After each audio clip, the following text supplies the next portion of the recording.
you who are joining us for our 48th conversation with an author.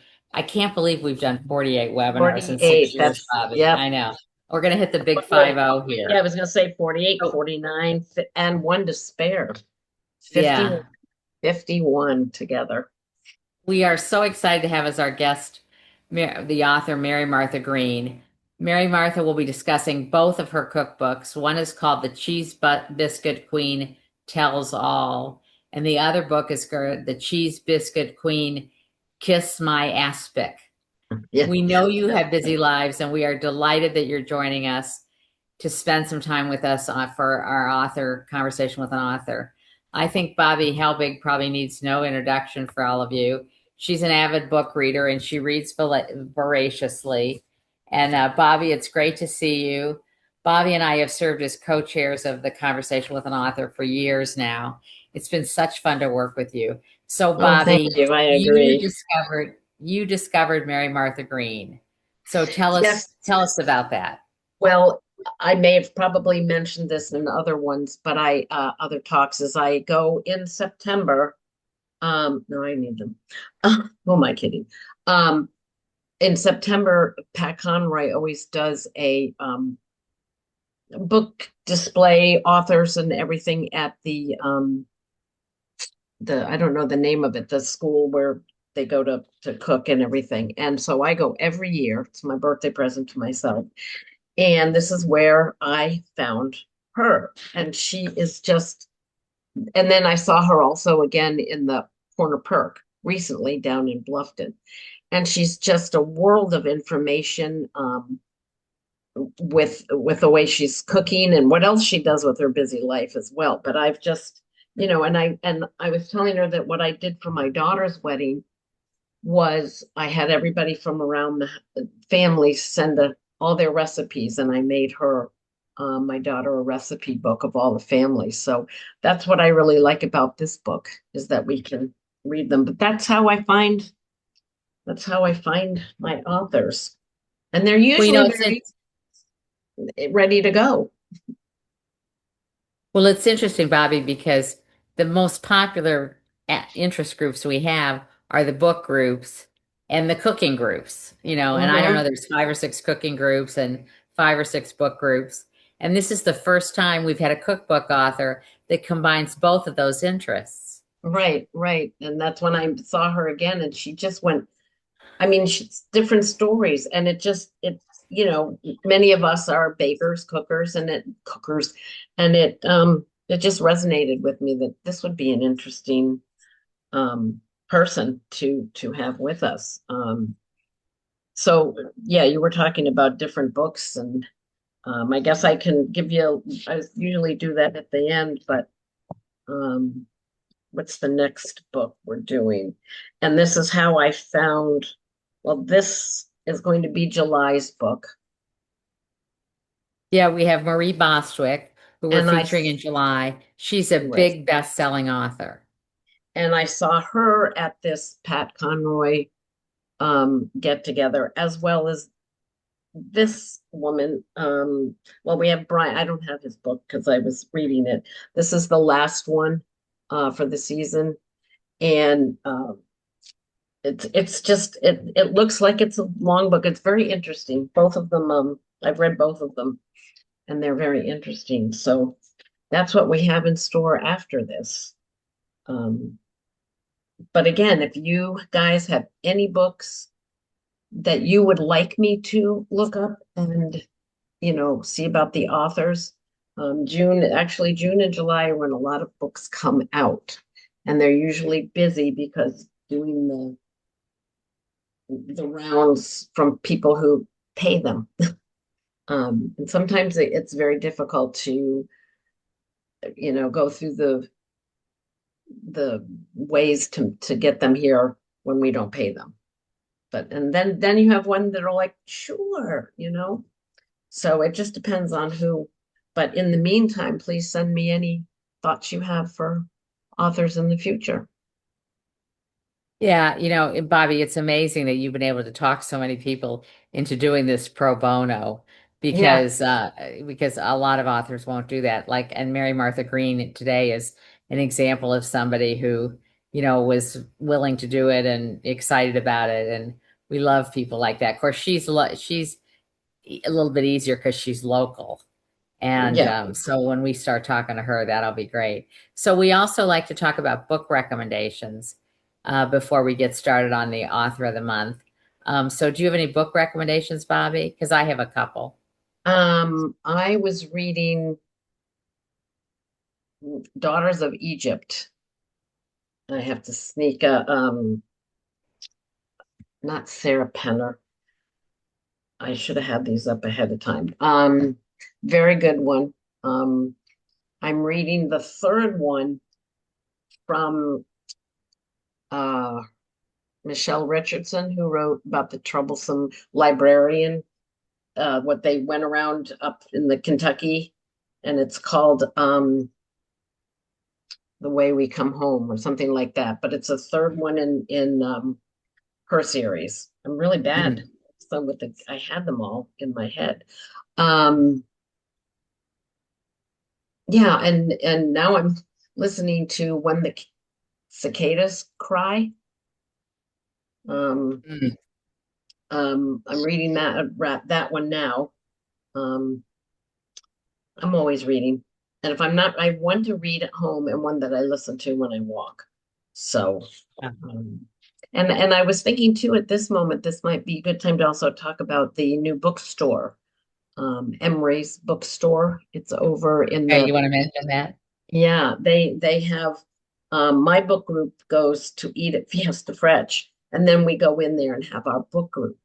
And as of now, it's free and you just go in the back and it's so cute and it's so quiet and they're so, and if they don't have the book that you want right away, they'll send away for it.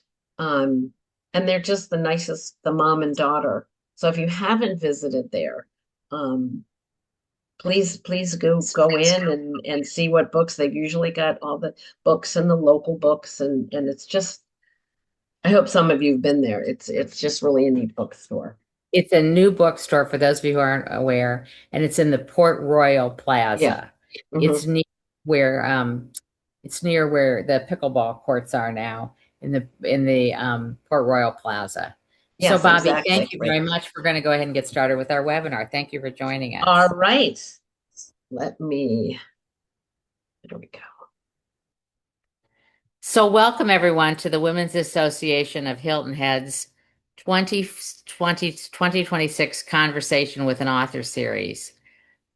Probably to many of you, I don't need an introduction, but my name is Janet Porter, and we are celebrating that this is WAHHI's 48th Conversation with an Author webinar. We are so excited this month to have as our guest Mary Martha Greene. Now, so for those of you who don't know, Mary Martha is the quintessential Southern author. You'll know that as soon as she opens her mouth and starts telling her stories. I mean, she's Southern to the core. So we're going to be discussing two of her cookbooks. The first one is The Cheese Biscuit Queen Tells All, and the second one is The Cheese Biscuit Queen Kiss My Aspic. So she is a character, and we're going to have a great time with her. Before we bring Mary Martha on, I just want to tell you, if this is your first Zoom webinar, let me explain. Although you can see and hear us, the panelists, Mary Martha and me in a minute, we cannot hear or see you, but we do want to hear from you.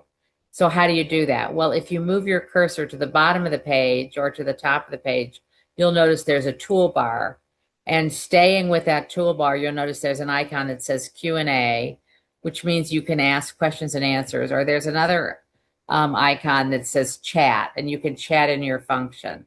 Please type in anything you want, any question you have, and we'll be sure to get Mary Martha to open it.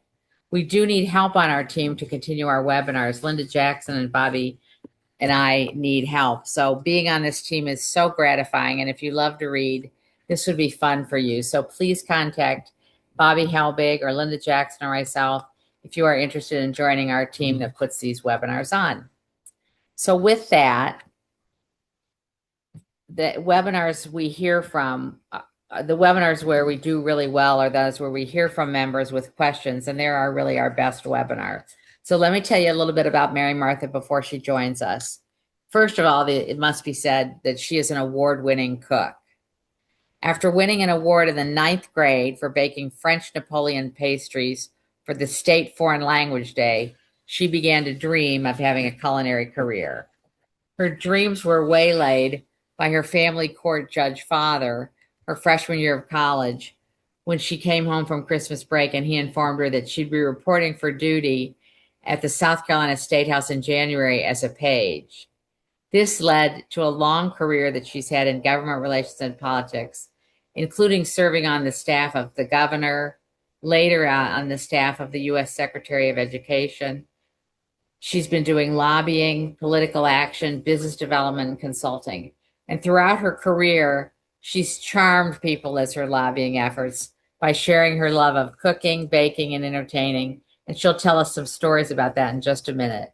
So this has aided her in being able to make friends and influence people in the legislative, political, and fundraising arenas. So with that, let me welcome Mary Martha. Yay, it worked. Yay, we're good. So Mary Martha, where are you right now? I am actually in my house in Columbia. I am in my kitchen in Columbia. I split time between Columbia and Beaufort, but today is technically the last day of legislative session. Now, the governor says he's going to call them back in tomorrow, but and I think they just should have adjourned sine die at 5 o'clock, and I snuck out a little bit early so I could come home and be with y'all this afternoon. Oh, good. So first of all, we need to learn more about you. So you need to, I know the ninth grade story about you getting an award, but we need to learn more about you. So before we get into your cookbook, so tell us where you grew up, where you went to college, what you majored in, all that stuff. Well, I was born and reared in Beaufort, lovely Beaufort, South Carolina. In the fall of 1959, four very momentous things happened in Beaufort. USC Beaufort was started, Hurricane Gracie blew in, I was born, and the downtown bridge was dedicated, all within about 4 months of each other. So I was born and reared in Beaufort. Beaufort's the only other place I've lived other than Columbia. Always kind of had a toehold down there, but about 15, 20 years ago, I inherited my grandmother's house about a mile from downtown. And so now I split time between Columbia and Beaufort. I'm a loyal Gamecock fan, born and reared and graduated, and have been at the State House most of my life, most of my professional career. I lobbied for the Teachers Association. I've had my own company about the last 20 years doing consulting. As some of my friends say, one day I'm gonna grow up and get a real job. But for right now, I'm still at the State House, and it's always been a very important part of my life. So, So where did you go to college and what you major oh, I'm in? sorry, I'm a Gamecock. I went to the University of South Carolina. I have a undergraduate and a master's from the University of South Carolina, and a loyal Gamecock fan. I live about a mile and a half from the football stadium, so always a diehard Gamecock. And what are your degrees? What did you major in your degrees? I majored in business. Oh, I you have did. back then it wasn't the Darla Moore School of Business. It was the USC School of Business. So I have two degrees from the University of South Carolina School of Business. So you didn't have enough of a political bug at that time to major in political science. Well, my daddy really wanted me to go to law school, but I kind of still had this idea I was going to do this creative thing, and he said, "Well, go to business school, and if you do a creative career, at least you'll know how to manage everything." And then I kind of got the political bug, and I was very fortunate when I got out of college, got out of graduate school to go to work for Dick Riley when he was governor and did education and healthcare policy for him.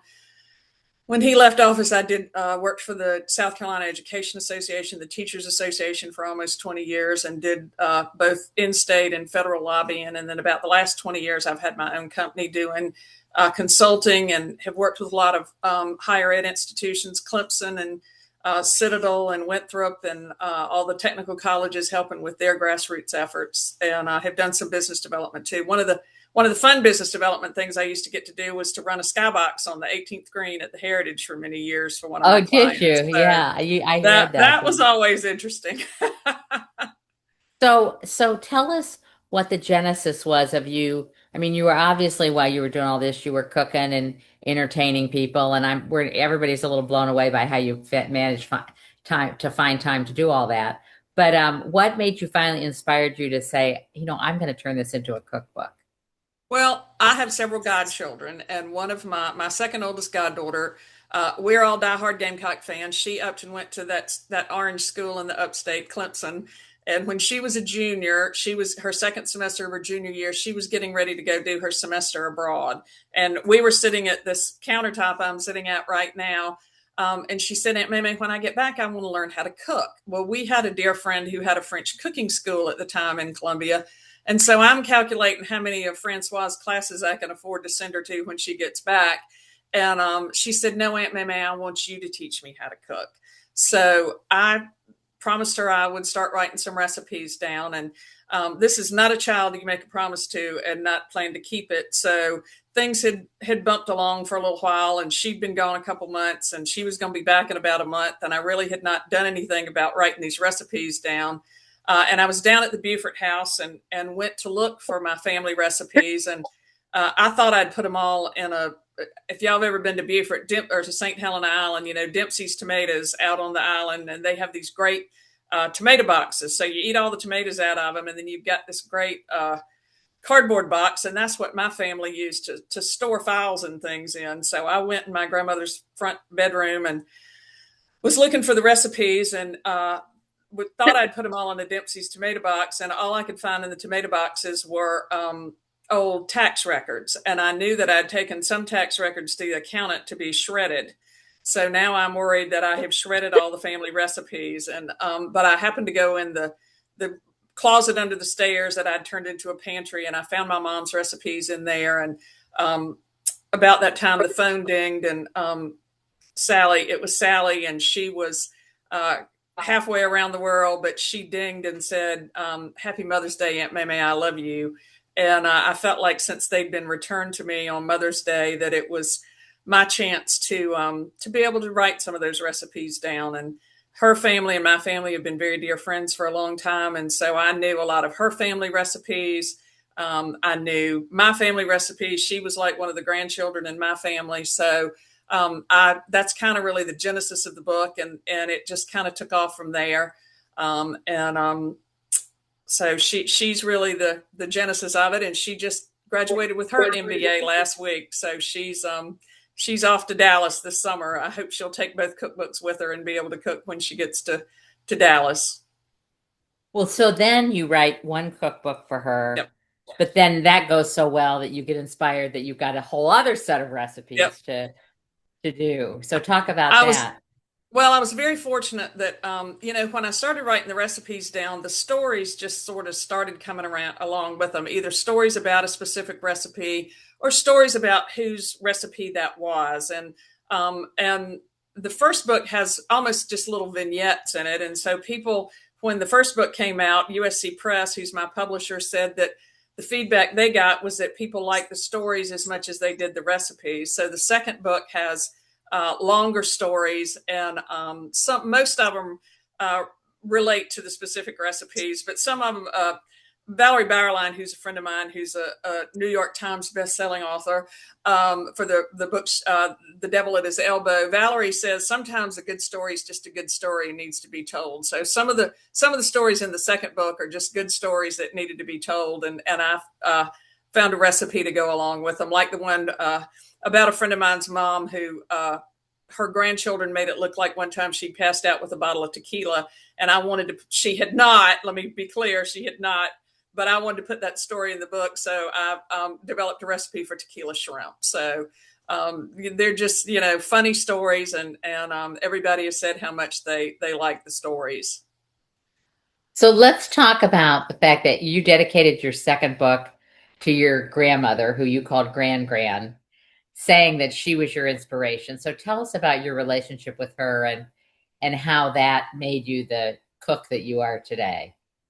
My grandmother was just one of those fabulous Southern grandmamas. She was born in 1891. So, I mean, and she lived till 1992. So she lived to be 100 and a half.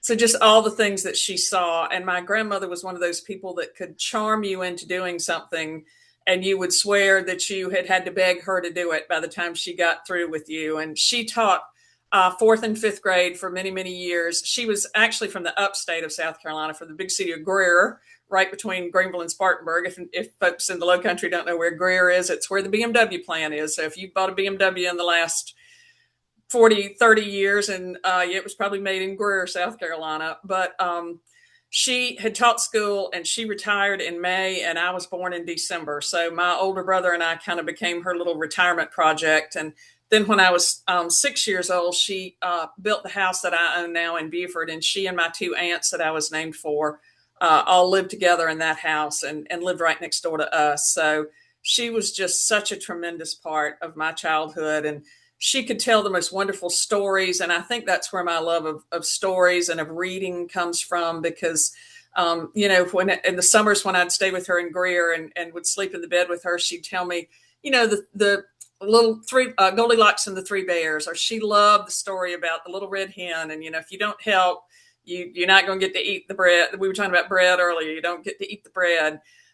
But she also would intersperse those with, stories about family history, or about my Revolutionary War ancestor that got treed one night. It had to spend the night in the tree because a bunch of wolves had treed him up had cornered him up in the tree, or another Revolutionary War ancestor that was the hero at Sullivan's Island. So she told us all those wonderful stories and really made me appreciate storytelling. And when George and I I had an older brother, a brother that was 4 years older than me. And when we would sit in the car, waiting for mom and dad to run in a store, or daddy to run in somebody's office real quick, she'd have us make up stories. She'd start a story, or she'd see a lady going in a grocery store or something, and say, well, what do you think she's going in the grocery store to get? Well, George and my mother loved to bake. And so in mine and George's little minds, somebody was always getting ready to bake a cake.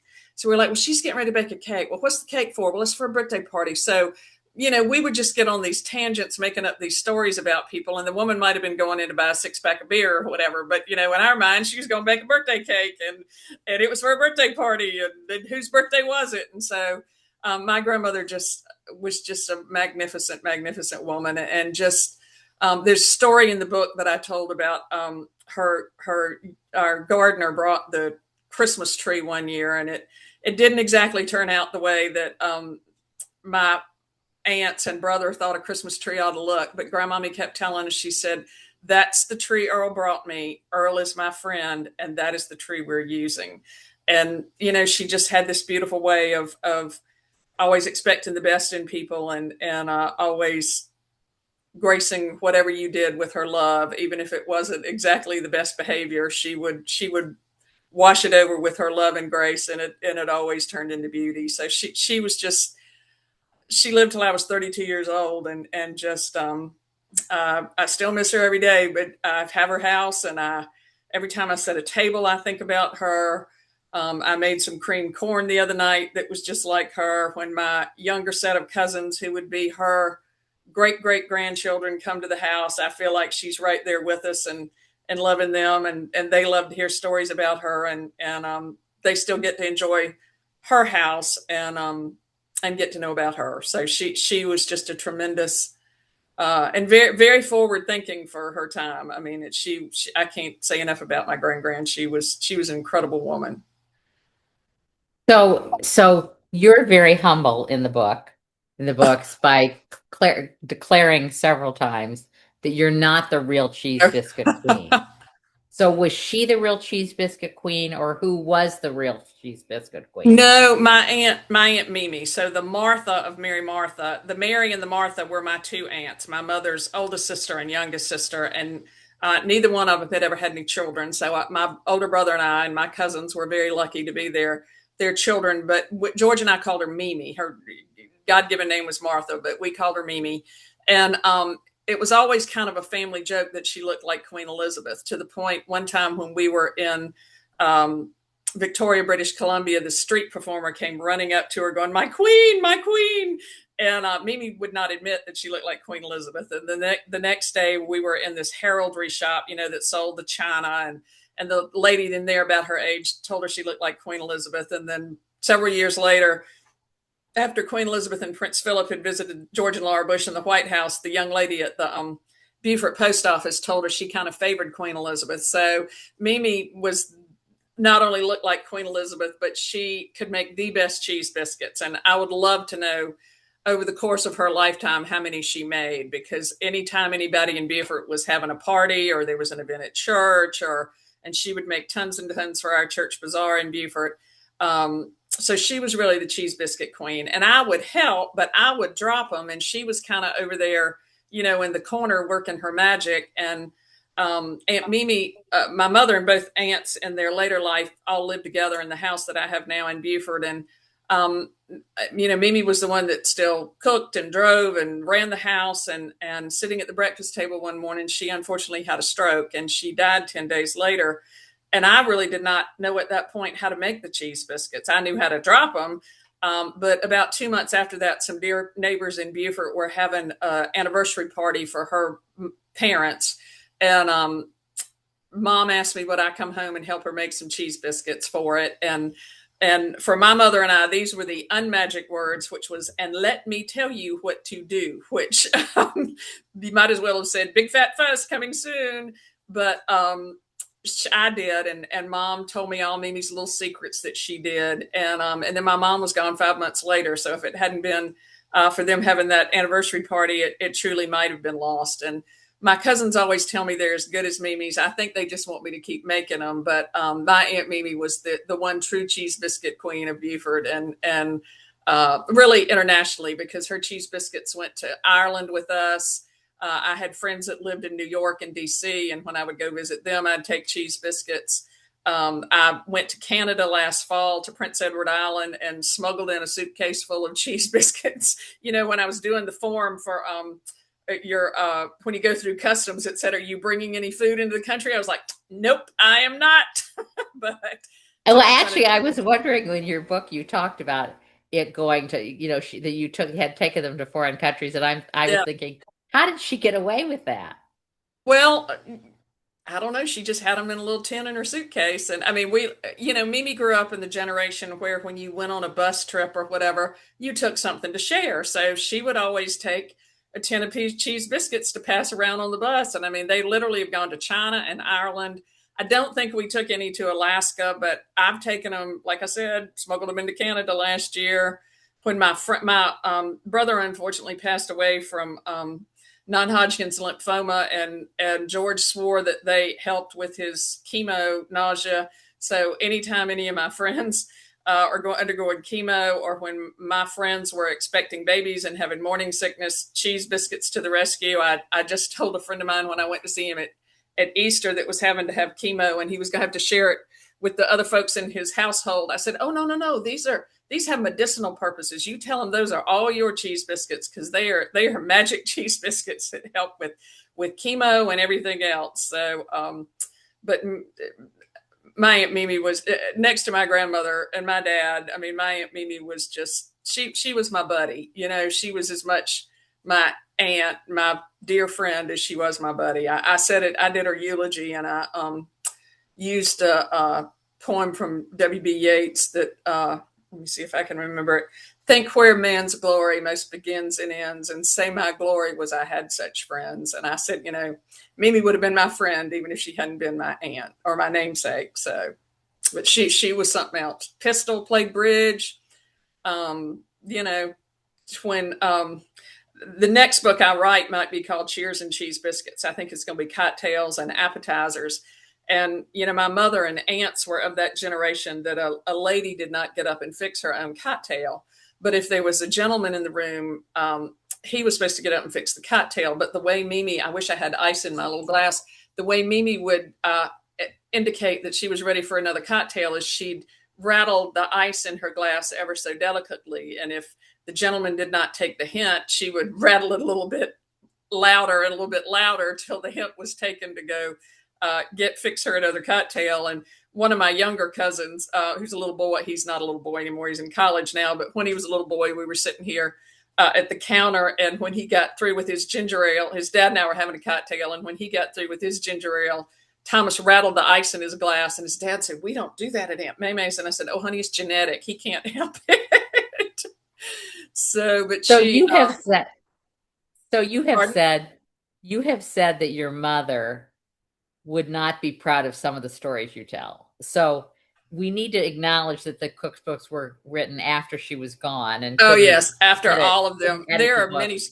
there are So several stories in this book that could not have been published but for people being gone. And the original working title of the second book, so Kiss My Aspic, came from my friend Terry Sweeney, who, if anybody ever watched Saturday Night Live in the mid 80s, Terry was a cast member and played Nancy Reagan. So and Terry had always said he was going to write a book called Kiss My Aspic. And so that became the title of the second book. But the original working title of the second book was The Cheese Biscuit Queen. I don't believe I'd have told that, which was what my mother said to me often when I would say, tell things that she had wished had left unsaid. So, but USC Press thought that without having that inflection or the story behind why the title was that it might not be as funny to people. So that's kind of how we came up with Kiss My Aspic. But yeah, I think, well, and I'm not sure Mama ever actually knew why she didn't feel so good the next day. But my brother and his partner drank doubles.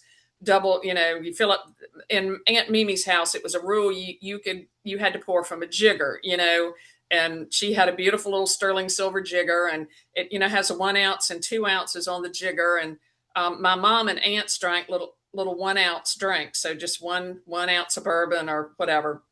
And my brother and his partner drank doubles. Fill up the jigger, pour it in the glass. Fill up the 2 ounces, fill up the jigger, pour it in the glass again, so 4 ounces. So one Saturday night, we were in Beaufort, and it was my Aunt Mary's birthday, and my brother and his partner were cooking ribs out in the backyard, and George came back through, and Mama asked him to fix her another drink. And when he came back through, he accidentally handed my mother his partner's drink. And so instead of having one more 1 ounce drink, my mother has now had 4 more ounces of alcohol. And by the time we sat down for dinner, my mother sounded like Charlie Brown's teacher, like, and I'm not sure, though, that George ever fessed up to her.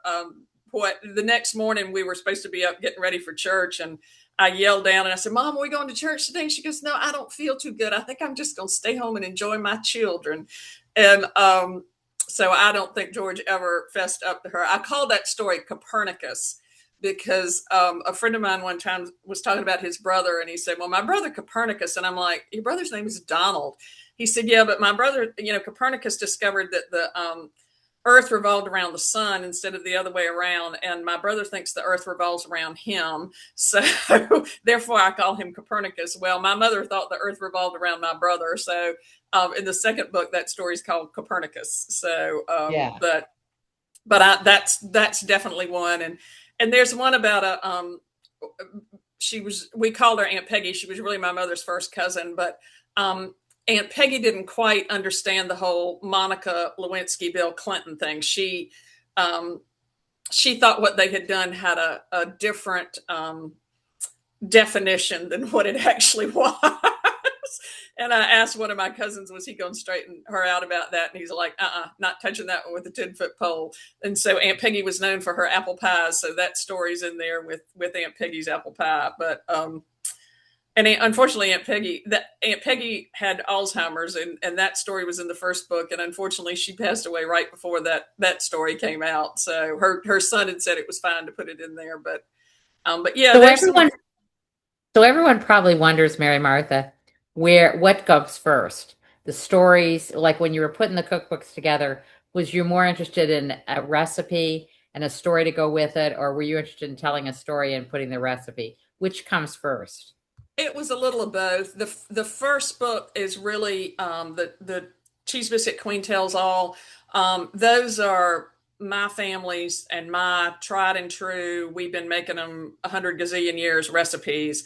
And when I was developing those or writing those recipes down, my mom was a home ec major, and she finished Winthrop University in 1940 with a degree in home economics, and women just had a level of cooking skills back then that maybe my godchild that I was writing this book for didn't have now. And so my mom's recipes, were about that long. So it was like she was pretty good about having the ingredients and the amounts, but then the instructions would be like, do this, do that, put it in the oven for 20 minutes. Usually had the oven temperature, but not always. And so when I started trying to put the recipes down, I really wanted this book to be something that my godchildren or my cousin's children or my friends' children could take and really make the recipe. I mean, they were all kind of going off to college or going out in the world at the time. And I really wanted them to be able to take this and have all the directions that they needed to be able to reproduce the recipes. So I started testing the recipes and trying to get them down in a form that they really could make them. And then that's when the story sort of started to come out. So, but sometimes I've just, like I said, I've got a good story I want to tell, and I'll develop a recipe that would go with that story, kind of like the tequila shrimp or my my brother's partner. My brother's been dead since 2007, but his partner made the best ribs and the best pork chops with homemade bourbon applesauce on them. And I was trying to get him to come over and help me get those recipes down. And so he did. And I was telling some stories about him, and unfortunately he passed away right before the second book came out. But there's a funny story about Al and a possum that got in their house one night, really that the dog brought in the house one night. And during when we were cleaning out Al and George's house, I didn't find a picture of Al with a possum mascot. So they just all seem to sort of come together, whether the story comes first or the recipe comes first. I love good stories and I love good food. So I think the two always sort of come together. And I think that's something Southerners particularly love is good food and good stories, and that communal being around the table to swap stories and enjoy a good meal. So tell us a little bit about how this works. So you have a full-time job, I and do. now your own consulting firm, Yep. and you're cooking and entertaining a lot. So when do you find time to write and do recipes and write and do recipes? Oh, I'm in awe. sometimes it sort of catch can. Our legislature is in session from January to June. Technically January till mid-May, but we don't have a budget yet, so they'll be in another month. And sometimes, and especially switching back and forth between houses, I don't have I get up at 6:30 every morning and write schedule. When I'm working on a book, I tend to be a little more serious about it. I'm very blessed to have a great writing group of women in Beaufort that we meet once a month. So that kind of holds me accountable to at least having 4,000 words written every month. I'm always testing new recipes. I entertain a lot, both here in Columbia and particularly in Beaufort. When you own a house in Beaufort, people want to come visit a lot. So I'm always testing new recipes. When the one thing my mother said you should never do was test a new recipe on company, and I break that rule all the time. But so it's just kind of back and forth. As soon as session's over, I'm going to really buckle down on working on the third book. But I'm also working on a novel set between the Low Country and the State House. So I kind of pick around at that some, and then start picking around at the second book. So Amazing. So, how did you get a publisher as a first-time author? Tell me how that worked out. well, Bobby mentioned the Pat Conroy Literary Center, which we're very lucky to have in Beaufort. I just went on the board, so I would not be doing my job if I didn't invite everybody to come over to Beaufort to the Pat Conroy Literary Center. It's open 12 to 4, Thursday through Sunday, and we do have all kind of great events. The event Bobby mentioned is the Low Country Book Club weekend that's always at the Technical College. I guess they call it the Test Kitchen or whatever, that's right there on Burkwalter Yeah. Parkway. But we have great workshops, and the Conroy Festival's coming up the last weekend in October. Pat had an imprint with the University of South Carolina Press called Story River Books, and published 17 fiction books before he passed away. And one of the next to the last books he published was a book called One Good Mama Bone by an author named Bryn McLean, who's gotten to be a very dear friend. And Bryn and I got to be friends because of the book. And so I had been working on this cookbook, and I kept telling people, I'm going to go to Kinko's and get 20 copies made for my cousins and my godchildren. And then people kept saying, well, I want a copy. Well, I want a copy. And so Bryn was visiting with me in Columbia one day, and she was going up to USC Press to meet with them about her book that had been out for several years. And just being smart aleck that I can be sometimes, I said, well, tell them you know about a great cookbook that's available, a great cookbook manuscript that's available. And so she came home, and I'd heard that they were going to start publishing cookbooks again. And so she came home and said, yeah, they'd like, I told them about it. They'd like to see it. So she was doing a book club here in Columbia that night. So she and I wrote a cover letter that night, and I sent it off the next morning. And I was supposed to be going to Kiowa for a family that I'm very close to for a wedding. And I was supposed to be helping clean 50 pounds of shrimp for the rehearsal dinner that night. And I got an email back that they'd like to see the manuscript. So I got that off before I left to go to Kiowa. And when I got to Kiowa, there were 4 shrimp that needed to still be peeled. And I said, oh, let me wash my hands and I'll peel those. And they're like, it's not worth messing up your hands for 4 shrimp. So not only did I get a book contract with USC Press, I got out cleaning 50 pounds of shrimp for a rehearsal dinner. So, Wow. USC Press, it's the university, the flagship university for South Carolina, and it's a academic press. So but they do it. The cookbooks kind of come under Southern culture, and but you still have to go through the process that you would if you were publishing an academic book. So my books have to be peer reviewed, and I'm like, well, these are my recipes and stories. How's somebody going to peer review my recipes? But they do have other cookbook authors peer review them. They go through an extensive editing process. I can't say enough good things about USC Press. I've been very fortunate to be able to publish 2 books with them, and hopefully a third. So does this mean that you don't have an agent? I do not have an, well, Marley Rusoff, who was Pat's agent. I'm not technically her client, but she was very gracious in helping me negotiate my first contract with them. So Marley's kind of my agent. Marley's my advisor. But I'm not signed with an agent currently. If I finish this novel, I probably will have to get one. But I've just been very fortunate to be able to publish with USC Press, and just rely on Marley to give me good advice when I need it. We talk to authors. This is our 48th webinar. So, we talk to authors who talk about for years trying to get an agent, and that they've written 8 books, and finally the 9th one, is what, hits. I just watched a webinar the other day with the woman who wrote the conversation, and the correspondent, excuse The me, correspondence. which is a huge bestseller. And she Yeah. wrote 8 books, had no agent, and before finally she hit on the 9th book. So you are so lucky that you did all this I'm without an very, very agent and got fortunate. right into getting a publisher. I mean, congratulations for you. So what advice do you give people who aspire to have a cookbook done to pass on to their children or grandchildren or godchildren or grandchildren or nieces and nephews, whatever? What advice do you give them, Mary Martha? Get started. Just and when you're just in the kitchen cooking, when I'm developing a recipe, or even when I was taking my mother's recipes, I would sit down and type it out on the computer, especially when I was trying to do the instructions and stuff. I would write down, kind of do it in my head of what I thought the instructions were. And then I would cook it with my laptop in the kitchen or with a printed copy, so that if I realized I had not written something down, I could add it. And then I'd type it up, cook it again.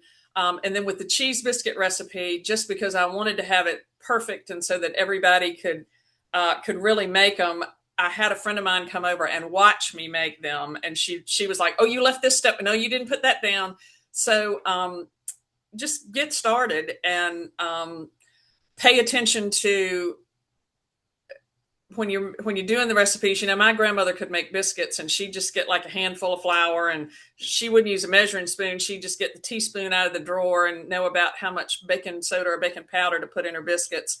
If I said get a handful of my grandmother's hands were much daintier than smaller than mine. So if I said get a handful of flour, it's going to be a different handful than what my grandmother would have gotten. So get the measuring cups out, get the teaspoons out. and measure. And if you got to put a little bit more in, put, an eighth of a teaspoon or a fourth of a teaspoon more in until you get it right, so that your family really can recreate those recipes and make them turn out the way yours did. We found when we were cleaning out my brother's house, my Aunt Mary could not cook much, but she could fry the best chicken and then make milk gravy out of it. And I was looking for her fried chicken recipe, and we found it in my brother's recipe box, but it has no measurements to it because, she never knew if she was frying chicken for 3 people or 30 people. So it's got pretty good directions, but I told my cousins when they come down this summer, we're going to have to experiment with Aunt Mary's fried chicken. I have the cast iron skillet that she used to cook it in, so that's a big important part of it. But we're going to have to figure out her fried chicken recipe. So, but just get started. Make sure you got the measurements written down, and write the directions down, and then go back and proof it. So, Mary Martha, I can't thank you enough. I hope people run out and buy your cookbook. As we mentioned, the WAHHI has tons of cooking groups in addition to book groups. So we're hoping that this, accelerates the rate of sales of both your cookbooks. So thank you so much for joining us today. Well, thank y'all for having me. I appreciate it. You can follow me on Instagram at the Cheese Biscuit Queen it's just Cheese Biscuit Queen is my Instagram name if anybody's interested in following along. Thank you. Thank you. And I want to thank Bobby Helbig for booking Mary Martha, because this is one of her discoveries. So thank you. Thank you, I just Bobby. could sit and listen to her talk all day, and I have already gone through and gotten all my recipes that I'm going to make. But it is a neat idea. It's one I wished I had done, when my grandparents and all that. But she makes you want to go bake. That's all there is to it. Yeah. So, I Bobby, also, thank you for joining us. Did you want to say something, Bobby? well, yes, I was just going to say the books that I couldn't remember on the spot that you asked what I was reading is The Daughter of Egypt by Marie Benedict, which we've had come talk before. And the other one that I couldn't remember was The Mountains We Call Home. Is that Kim Michelle Richards, who also did the one about the book librarian in Kentucky? That's the same person. And I don't know, here we also had Sadaqa Johnson, and I am now reading really quickly because I can't renew it. Keeper of Lost Children by Sadaqa Johnson. And she was someone else we had. And I don't know if anybody else is reading this, but I heard The Calamity Club. Has anybody heard of that? Yeah, that was pretty good. I haven't read it, so that's another one. I just get this long list. Thank you, Bob. Thank you so much, Bobby. So Oh, yeah. please, everyone, let us know if you want to hear from specific authors. We try to book your favorites. If you love authors, the way you can show your love is to actually buy their books. So let me just prep you for our next session, which will be in July. You must join us on July 9th because we have the pleasure of interviewing Marie Bostwick, who's a big best-selling author, and her best-selling book was called The Book Group for Troublesome Women, and it's won numerous awards. Thank you, Bobby. And, Yep. I think you'll really enjoy both the book and getting a chance to meet her. So we hope to see you on July 9th. So thank you very much, everyone. All right. See y'all later. Thank you. Bye-bye.